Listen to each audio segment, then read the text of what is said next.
Assalamualaikum warahmatullahi wabarakatuh. Teman-teman semua, pada kesempatan hari ini saya akan membuat video modul 1 untuk sesi 2, yaitu memahami perilaku anak. Pada video kali ini ada di langkah 4, yaitu dampak negatif kekerasan pada anak.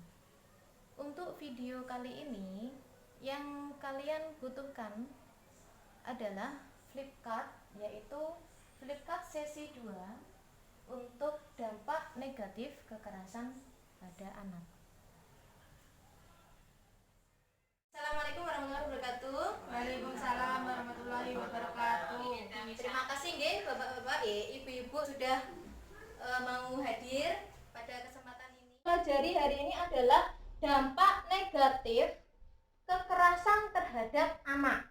Nah, ibu-ibu mungkin di rumah yang punya anak kecil biasanya itu kan masih susah untuk dibilangin, Bu nggih? Nggih. Kadang Ibu disuruh diam saja di rumah, enggak mau. Maunya lari-larian terus keluar rumah. Nah, ini apakah kadang anak-anak juga kan mancing emosi juga, Bu nggih? Ada nggih? Nggih, Bu. Disuruh kok pulang nggih bantah. nggih. Sami Bu yoga kula nggih ngoten, bantah nek dikandani. Lah ngeten iki Bu. Pada saat anak yang jenengan itu melakukan kesalahan, nggih. Entah itu memukul temannya, entah itu ketika dibilangin itu ndak nurut, itu yang biasa jenengan lakukan itu apa, Bu? Yang biasa jenengan lakukan ketika anak-anak nyetot kadang. Nggih, kula seneni, Bu. jenengan seneni. Nggih. Jenengan cetot. Nggih. Ya Allah. Kadang nggih kula samblek mboten saged dikandani niku. Bu, nggih niku nggih. Jadi ibu-ibu itu ada 2 perilaku yang bisa kita ambil hari ini, yaitu yang pertama misal kalau Bu Ima ini kalau anaknya nakal terusnya diseneni. Kalau Bu Windy niki terusnya dicetot, kadang disampluk. Nek wis nangis ya wis kapok Bu arek ngono. Nggih. Jadi Bu nggih, itu merupakan contoh dari kekerasan juga, Bu. Dengan nyeneni menggunakan kata-kata yang kasar itu juga sudah masuk dalam kekerasan verbal. Kalau Bu Windy malah diparalaki Bu, anaknya disamplok, itu sudah kekerasan fisik. Nggih, Mboten angsal, Bu. nggih mboten angsal. Ibu-ibu, saat jenengan itu memarahi anaknya atau mencubit anaknya atau bahkan memukul atau menjewer anaknya, itu biasanya perasaan ibu-ibu itu bagaimana sih? Ya betul Bu, nek wis bar. Berarti kalau sudah selesai, sudah mukul, sudah memarahi, timbul perasaan menyesal. Nggih, ketun nggih, menyesal nggih. Ya, itu. Anak-anak juga kadang seperti itu, Bu. Setelah dimarahi juga justru biasanya menaruh dendam di sini. Ngoten nggih? Nah, untuk sekarang saya minta ibu-ibu berdiri. Monggo, silakan berdiri. Saya minta tangannya untuk ditengadahkan ke atas, Bu. Ngeten niki nggih. Buka ngeten, Bu. Nggih. Coba niku bayangkan, Bu. Bayangkan bahwa di atas tangan jenengan niki ada pasir, ada setumpuk pasir. Nggih. Nah, sekarang perlahan-lahan jenengan genggam tangan jenengan. Nah, genggam terus kemudian semakin erat dan semakin erat genggamannya. Nah, apa yang terjadi ibu-ibu dengan pasir yang ada di tangan ibu-ibu saat ini setelah jenengan genggam dengan sangat erat? Pasirnya ceblok kabeh, Bu. Pasirnya ceblok kabeh. Berarti pasirnya itu berjatuhan di sela-sela jari. Nah, itu ibaratnya ibu-ibu nggih bahwa pasir ini adalah anaknya jenengan. Ketika jenengan genggam dengan erat atau jenengan perilakukan dengan tidak baik, jenengan perlakukan dengan sangat kasar, jenengan perlakukan dengan kekerasan, maka kebaikan-kebaikan yang ada pada diri anak ibu-ibu sekalian itu akan luntur, akan keluar, akan berkurang. Maka kebaikan-kebaikan yang ada pada diri anak ibu-ibu sekalian itu hanya menjadi sedikit.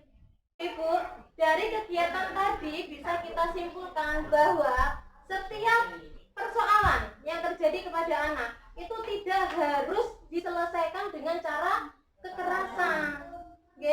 Bisa dengan cara kita peluk anak kita beri motivasi kepada anak kita beri pengertian bahwa yang dia lakukan itu salah, gitu ya. Jadi tidak harus dengan memukul, tidak harus dengan mencubit, tidak harus dengan menjewer dan lain sebagainya. Karena apa? Itu juga bisa menyebabkan trauma di diri anak. Nah, begitu Bung nggih. Kan dengan cara kekerasan, nggih. Bisa dengan cara kita peluk anak kita beri motivasi kepada anak kita beri pengertian bahwa yang dia lakukan itu salah, gitu ya. Jadi tidak harus dengan memukul, tidak harus dengan mencubit, tidak harus dengan menjewer dan lain sebagainya. Karena apa? Itu juga bisa menyebabkan trauma di diri anak. Nah, begitu Bung nggih? Nggih. Sekarang coba kita lihat. Coba Bu Imal, monggo dibaca coba ini. Sakit maus nggih Bu Imal? Sakit Bu. Nggih, monggo diwaos niki. Dampak negatif kekerasan pada anak. Nggih.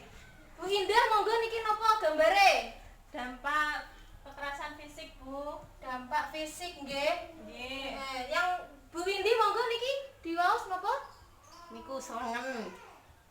Dampak napa niki Bu nggih? Non fisik Bu. Nggih, dampak non fisik. Jadi tadi ya seperti yang sudah saya contohkan bahwa kekerasan yang terjadi pukul maka bisa menjadi bekas luka. Apabila kita kekerasannya secara verbal atau non fisik, ini dampaknya adalah anak bisa menjadi anak yang pemarah. Jadi ada masalah sedikit pengennya nonjol, pengennya nyaduk. Yang kedua, anak menjadi agresif, sedikit-sedikit pengennya mukul dan lain-lain. Ini juga tidak percaya diri. Artinya apa? Anak jadi minder Bu, gak pede. Jadi anak yang lebih pemalu. Itu juga jadi anak yang tertutup nantinya.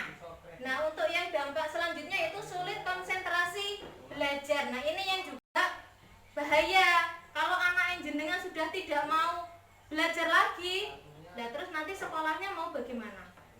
Apakah nanti bisa sukses sekolahnya? Kan tidak.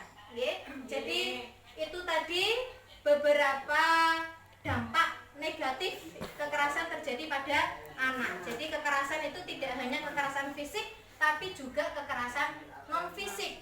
Dampaknya bisa ada luka, dan dampak yang non fisiknya ada seperti contoh di sini. Sekian nggih Ibu, terima kasih. Pertemuan hari ini saya akhiri. Assalamualaikum warahmatullahi wabarakatuh. Waalaikumsalam warahmatullahi. Oke teman-teman, itulah tadi contoh video tutorial yang saya buat bersama teman-teman saya di Kecamatan Dander, Kabupaten Bojonegoro untuk memenuhi tugas video dari pelatihan daring sinkronus P2K2 yang dilakukan oleh Lembaga Pusdiklat Yogyakarta. Nah, agar suasana pada saat pemberian materi P2K2 kepada ibu-ibu KPM di desa dampingan kita masing-masing, jika ibu-ibu KPM merasa jenuh, merasa lelah, merasa capek dan bosan, itu bisa kita berikan sedikit pencairan suasana, yaitu dengan cara memberikan ice breaking. Nah, ice breaking itu bertujuan agar suasana yang pada saat kita melakukan P2K2 dengan ibu-ibu KPM itu suasananya tidak begitu kaku, bisa mencair dengan suasana yang ada. Misalkan dengan bertepuk tangan bersama, atau bisa juga dengan menyanyi bersama, nyanyian yang bisa membuat suasana pada saat pemberian materi P2K2 itu berlangsung.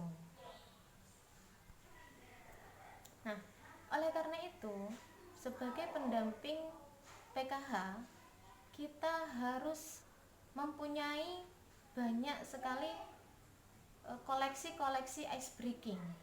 Koleksi-koleksi ice breaking itu bisa kita dapatkan di googling, kita bisa melihat video-video yang ada di YouTube, mungkin itu bisa menjadikan